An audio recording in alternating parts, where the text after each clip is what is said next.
Fut un temps où j'optimisais tellement mal mes vidéos que j'avais aucune vue sur celle-ci. Et pourtant elle m'avait demandé un travail monstre, j'étais dégoûté. Cependant, entre ce moment-là et aujourd'hui, j'ai beaucoup appris du référencement. Et désormais, les recherches YouTube représentent 99% de mon trafic. Alors comment j'ai réussi à me sortir du piège du YouTube souterrain où les vidéos ne sont presque pas vues? Voici ma réponse. Dans cette vidéo, je vais te donner 23 astuces qui te permettront d'optimiser bien mieux tes vidéos et ta chaîne en général.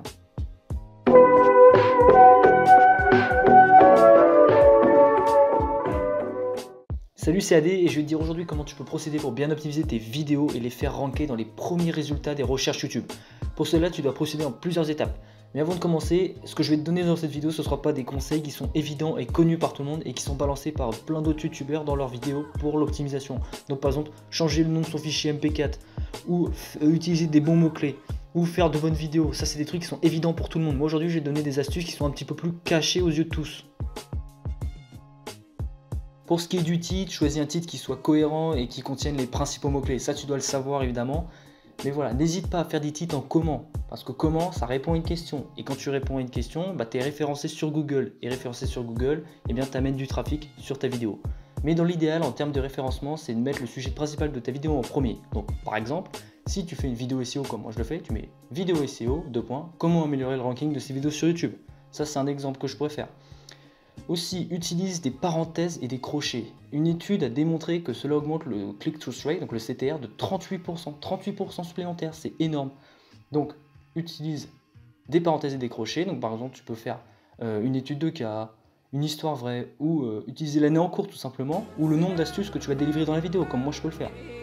Et le fait d'utiliser aussi l'année en cours dans le titre, eh ben, ça permet de récupérer du trafic de l'année en cours, et ça permet de mettre votre vidéo à jour en fait, de comprendre qu'elle est à jour et qu'elle convient toujours à l'audience. Pour optimiser au mieux tes vidéos et mieux matcher, il faut aussi que tu écrives un script. Alors pourquoi tu dois écrire un script? Et bah parce que tout simplement YouTube, eh bien, il écoute ce que tu dis. Il écoute ce que tu dis dans tes vidéos, il arrive à analyser ce que tu dis et donc il arrive à cerner des mots-clés. Et donc ces mots-clés, eh bien, ils vont te mettre dans les meilleurs résultats de YouTube si justement ta vidéo parle de cela. Donc fais bien attention, écris un script avec les mots importants. Et du coup, grâce à ce script, eh ben, vous pourrez l'intégrer dans votre description. Et moi, ce que je fais justement, c'est que j'en ai une qui est préétablie, une description, mais j'ajoute mes mots-clés, ma mise en forme, mes musiques, mes liens, mon histoire, vous voyez. Et en plus de cela, après, j'ajoute justement mon script que je viens d'écrire. Et ça, c'est du contenu analysé supplémentaire pour YouTube. Et ça permet à YouTube de comprendre de quoi parle ta vidéo. C'est toujours le même problème en SEO et en référencement, c'est comprendre de quoi parle ta vidéo. Donc là, tu donnes du contenu à YouTube, il l'analyse. Et sinon, le conseil que je peux vous donner, c'est de faire une description minimum de 200 mots qui parlent de votre vidéo, pour bien expliquer aux personnes de quoi parle justement ta vidéo. Maintenant, on va parler du taux de rétention de tes vidéos et le watch time. Mais d'abord, on va commencer par le watch time. Alors le watch time, déjà, qu'est-ce que c'est? C'est le temps de visionnage total sur tes vidéos. Donc aujourd'hui, c'est le facteur qui a sûrement la plus grosse importance au niveau du référencement, tout simplement parce que YouTube, lui, son intérêt, c'est que les personnes elles restent sur leur plateforme. Parce que plus les personnes elles sont sur leur plateforme, plus ils gagnent d'argent en visionnant les pubs. Donc vous avez tout intérêt à maximiser ce watch time pour être dans votre intérêt et dans l'intérêt de YouTube. Et donc pour une vidéo qui dure 15 minutes, eh ben, elle générera 3 fois plus de temps de visionnage qu'une vidéo de 5 minutes avec le même temps de rétention, attention. Et donc en général, les vidéos qui fonctionnent bien sur YouTube, elles durent entre 8 et 15 minutes, c'est la durée moyenne des tutoriaux. Donc ne faites pas moins court sous peine de flinguer votre temps de visionnage, mais ne faites pas plus long pour éviter de perdre de la rétention d'audience. Donc il faut que vous trouviez la bonne formule entre vidéo longue et taux de rétention suffisamment grand. Maintenant pour le taux de rétention. Le taux de rétention, c'est comprendre à quel moment ton audience elle quitte ta vidéo. Et dans ce taux de rétention, il y a sûrement des pics d'attention au sein de ta vidéo. Donc ça peut être des fois des trucs qui sont très légers, donc ça peut être juste un changement de caméra, ou trouver les moments qui font que ton audience elle est attentive, en gros, et il faut que tu répètes ce modèle. Il faut que vous gardiez la personne la plus attentive le plus longtemps possible. Et pour cela, eh bien, il faut utiliser la méthode PPP. Alors PPP c'est quoi? C'est les 15 premières secondes de la vidéo, il faut absolument être convaincant pour que la personne reste toute la vidéo. Donc c'est Preview, Proof, Preview. En gros, alors premier temps, vous allez annoncer ce dont va parler votre vidéo brièvement.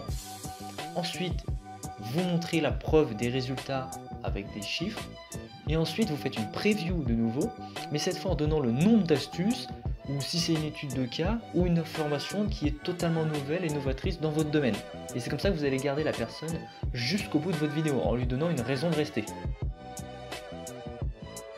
Alors c'est exactement le même procédé sur Google et le SEO, c'est en gros utiliser des backlinks. En gros les backlinks c'est les retours de liens qui pointent vers votre vidéo. Et les vidéos sont mieux référencées lorsqu'il y a beaucoup de backlinks justement. Donc c'est pour ça, mettez votre vidéo sur votre site, sur les réseaux sociaux. Voilà, même si ça apporte pas forcément beaucoup de monde, ça crée de la confiance pour Google qui voit qu'il y a beaucoup de sites qui pointent vers votre vidéo et donc elle sera mieux référencée. Créer des miniatures simples mais claires. Donc pour les miniatures, mon conseil c'est vraiment de faire quelque chose de très simple, c'est-à-dire avec ton logo, un fond unicolore et un texte avec un contour noir et éventuellement ta tête. Et c'est tout, tu dois juste être le plus visible. C'est la stratégie à mieux adapter, il n'y a pas besoin de faire quelque chose de compliqué et de sophistiqué. Donc une miniature avec un CTR élevé, elle sera mieux référencée dans les résultats YouTube. Et c'est tout bénéf pour toi. Mais il faut donc porter attention à ce paramètre du CTR. Donc pour cela, pour augmenter le CTR, justement, tu peux utiliser des couleurs qui ne font pas partie du logo de YouTube. Donc les couleurs qu'on voit le plus sur YouTube, c'est le rouge, le blanc et le noir. Parce que c'est les couleurs du logo. Donc même moi, je les utilise beaucoup. Mais si tu utilises d'autres couleurs, donc par exemple le violet, le bleu, le vert, le gris ou le orange, eh bien tu vas te démarquer des autres et attirer plus de monde sur tes vidéos. Voilà. Et tu peux aussi utiliser un bloc de texte, c'est-à-dire mettre du texte sur ta miniature. Mais dans ce cas, essaie de mettre maximum 30 caractères, parce qu'elle est toute petite la miniature, donc garde uniquement les mots les plus importants. Et sinon pour le fichier, le nom du fichier, c'est comme pour la vidéo, il faut que tu changes le nom en ce qui va ranker sur YouTube, donc éventuellement tu mets le titre de ta vidéo dans ton fichier, comme ça tu seras mieux référencé. Mais ça tu dois déjà le savoir. Utilise des signaux d'engagement. Les signaux d'engagement, donc les likes, les commentaires, les abonnements et les partages, ils montrent à YouTube que ta vidéo est plaît à un certain nombre de personnes. Donc si tu veux faire un call to action, place-le plutôt à la fin de ta vidéo, une fois que les gens elles auront vu ton contenu, l'auront apprécié, elles seront plus susceptibles de s'engager. Mais pour qu'elles s'engagent encore plus, il faut leur donner une raison de le faire. C'est une astuce marketing très simple, mais les personnes sont plus susceptibles d'agir si vous leur donnez une raison. Donc par exemple, ne dis pas juste abonnez-vous, mais devenez abonné à la chaîne pour ne plus rien manquer aux prochaines vidéos. Ça sera beaucoup plus efficace. Et pour ce qui est des commentaires et en susciter le plus possible, les gens ils n'aiment pas penser mais donner leur opinion. Donc questionnez-les sur un sujet précis et demandez-leur leur opinion sur la question plutôt que sur la vidéo en elle-même. Ne dites pas est-ce que la vidéo vous a plu, ça c'est bof.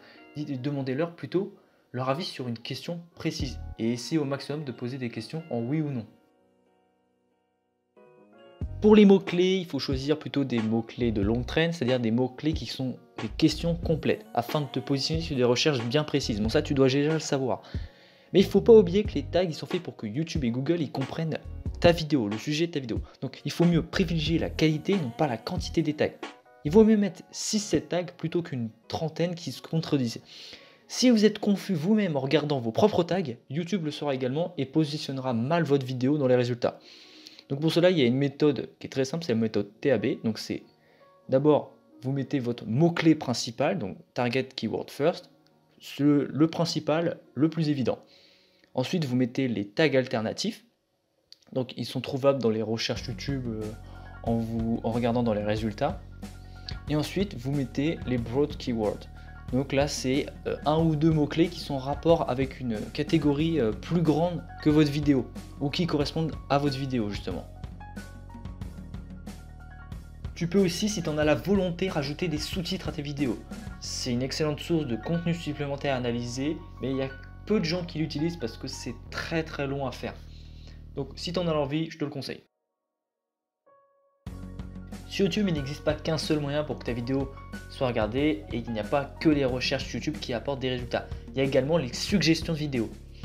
Et donc YouTube, il rank les vidéos dans les suggestions selon deux paramètres. Les vidéos que vous avez vues avant celle-ci et la vidéo que vous visionnez actuellement. Et il y aura plus de recommandations auprès de celle-ci. Donc le seul moyen d'agir sur les résultats de suggestion d'une grosse vidéo, eh bien, c'est d'utiliser les mêmes tags, mais mot pour mot, utiliser exactement les mêmes. Et c'est une bonne méthode qui permet de récupérer de l'audience de la grosse vidéo justement, qui fonctionne bien.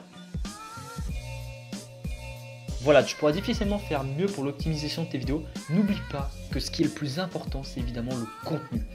Concentre-toi beaucoup plus sur le contenu avant d'optimiser ta chaîne. C'est une erreur que j'ai faite au début, mais que je tente désormais à régler. Donc ne cherche pas à griller la matrice, mais plutôt à produire du contenu de qualité et ton travail sera forcément remarqué. Maintenant, dites-moi en commentaire s'il y a des astuces que vous allez utiliser ou si vous connaissez des astuces que je n'aurais pas mentionnées ici. J'ai vraiment hâte de savoir. C'est tout pour moi, je vous fais la bise, AD.